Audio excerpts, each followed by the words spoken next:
2022.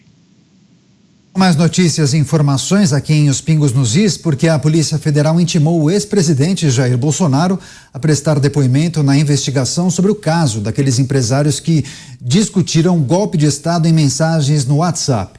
O depoimento está previsto para o dia 31 deste mês. No entanto, a defesa do ex-presidente quer ter acesso aos autos da investigação antes de ele ser ouvido. Vamos gerar com os nossos comentaristas. José Maria Trindade de Brasília. Zé, é importante também lembrar a nossa audiência, as pessoas que nos acompanham, que o ex-presidente Jair Bolsonaro já foi ouvido pela Polícia Federal em outras 4 ocasiões neste ano, na investigação sobre as joias sauditas, também no inquérito sobre os atos do dia 8 de janeiro, a suspeita de fraude em cartões de vacinação e aquele imbróglio que envolve o senador Marcos Duval do Podemos do Espírito Santo. Agora, é curioso e surpreende, né? Porque o STF arquivou a investigação sobre os empresários. Inclusive, essa notícia estampa a maior parte dos portais de notícias. E a Polícia Federal intima o ex-presidente para tratar justamente desse caso, no mínimo estranho. É um caso arquivado e um caso passado, né? É uma tentativa mesmo de fazer um cerco judicial no ex-presidente Jair Bolsonaro, familiares e tudo que o cerca, né?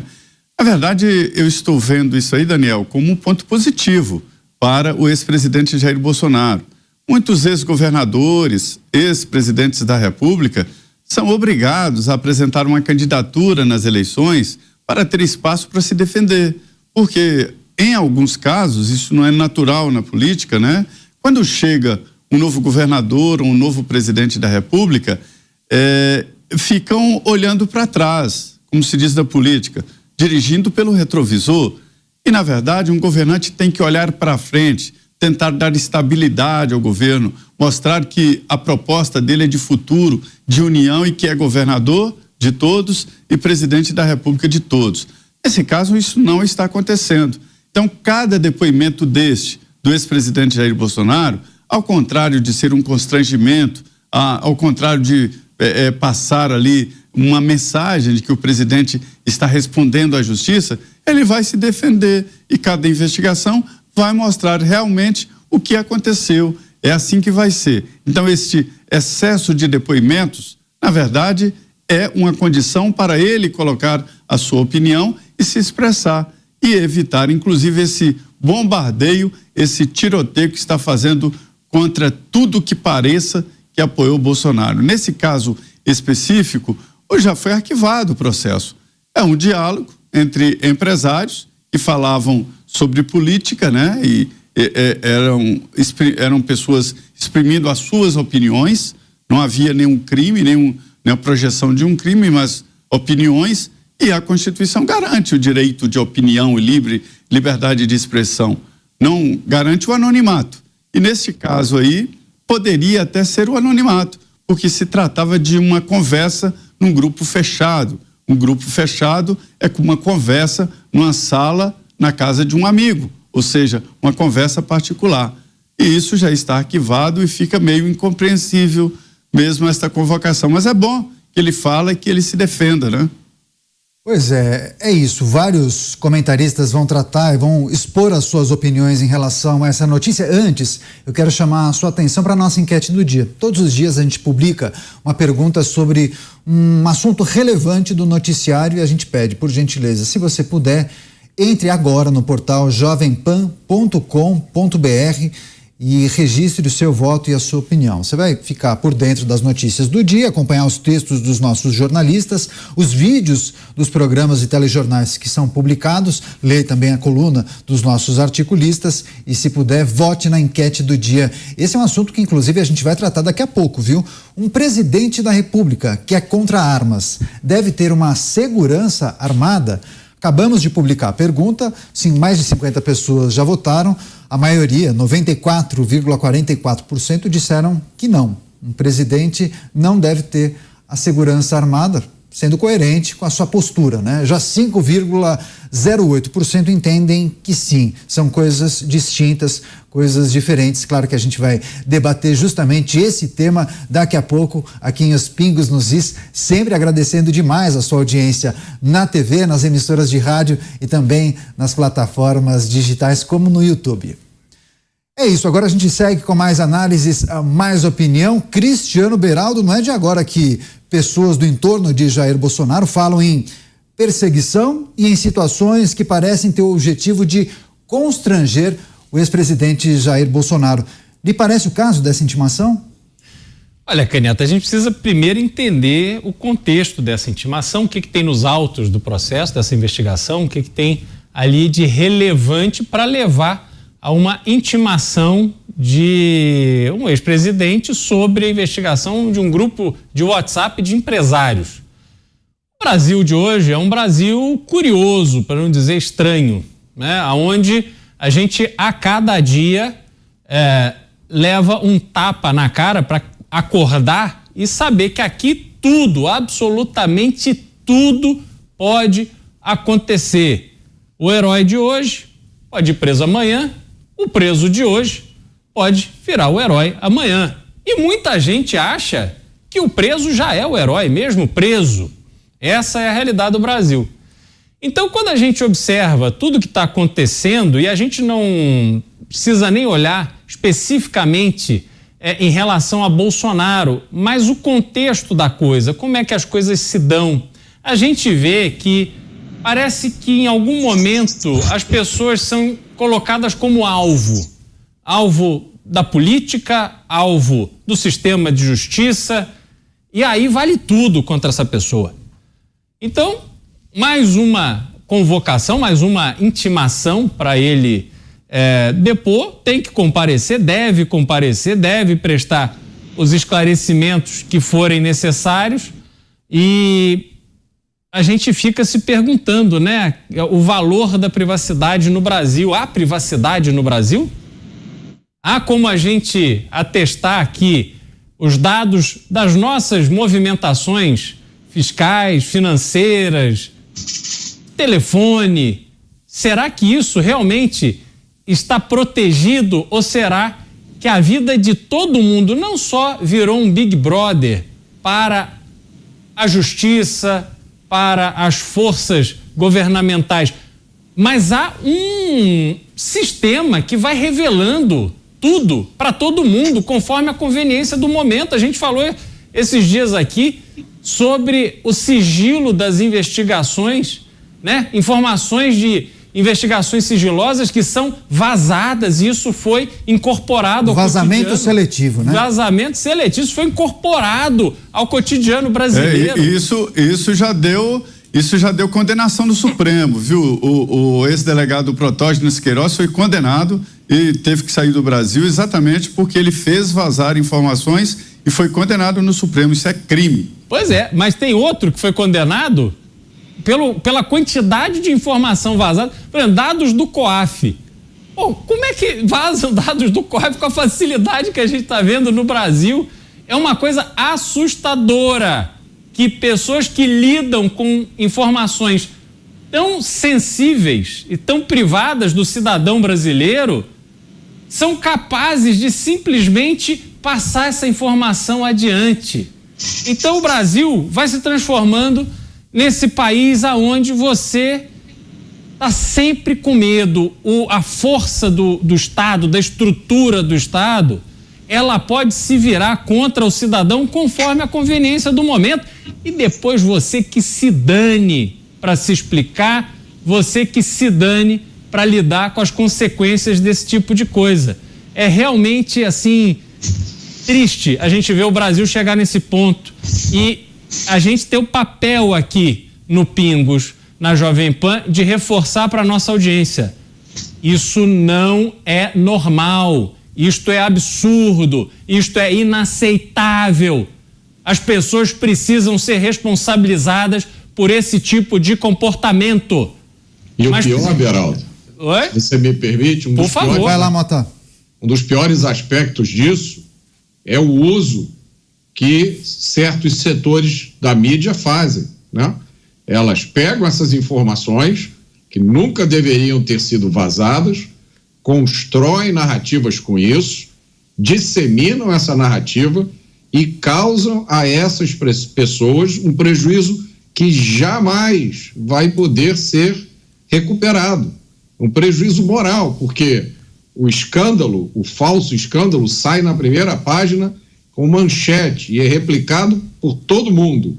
A explicação sai na 10ª página em letra pequenininha e não é replicado em nenhum lugar. É isso. A gente pega o caso, Mota, da própria Operação Lava Jato.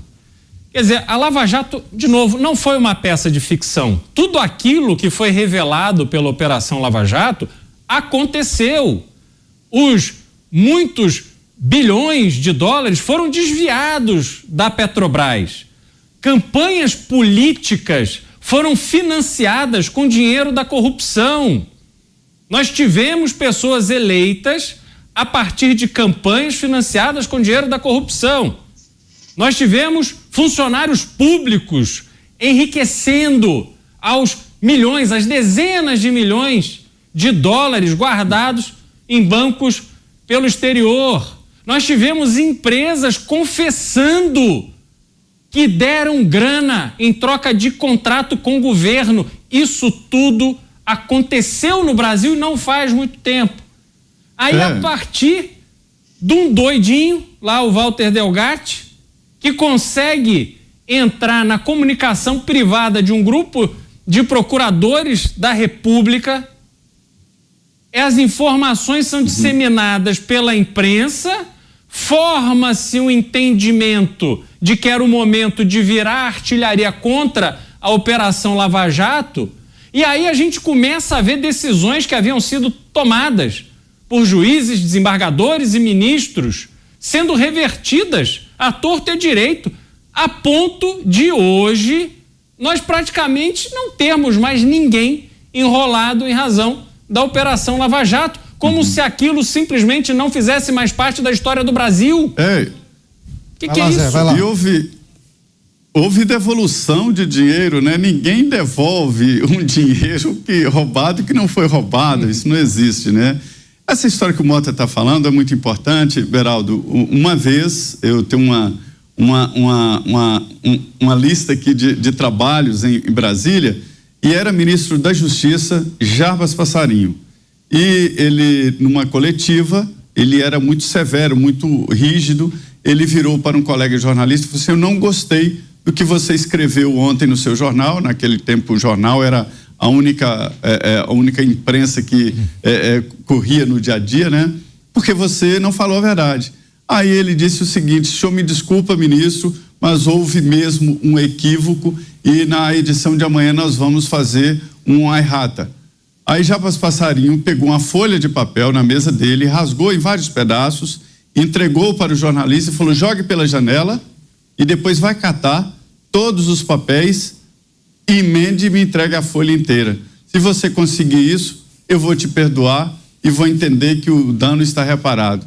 Então é uma comparação muito importante, que não há como fazer esta reparação.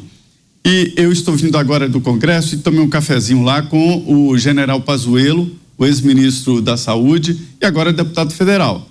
E ele me dizendo o seguinte, que nós estamos num momento em que quem tem que tomar a linha de frente é a imprensa. Ele dizia: essa história do Exército salvar o país e tal, é verdade, mas quando chega lá, já é a última instância. E nós, segundo o Pazuello, estamos vivendo exatamente uma guerra de informação.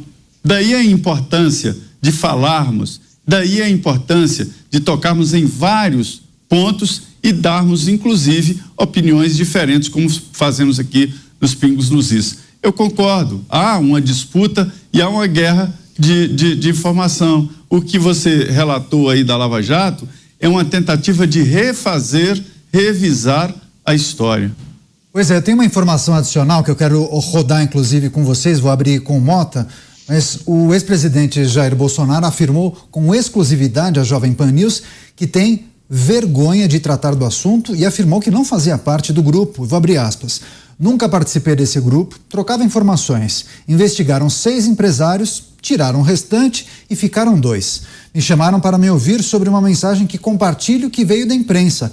Não fui eu que escrevi, se for isso que eu estou pensando. Fecho aspas, essa declaração do ex-presidente Jair Bolsonaro à Jovem Pan News. Mota, esses 2 empresários que ficaram na investigação mencionado pelo ex-presidente Jair Bolsonaro são Luciano Hang e Meyer Joseph Nigri, justamente para apurar a relação desses 2 empresários com o ex-presidente Jair Bolsonaro. Parece que a PF vai cumprir, inclusive, diligências para identificar o conteúdo dos celulares desses 2 empresários.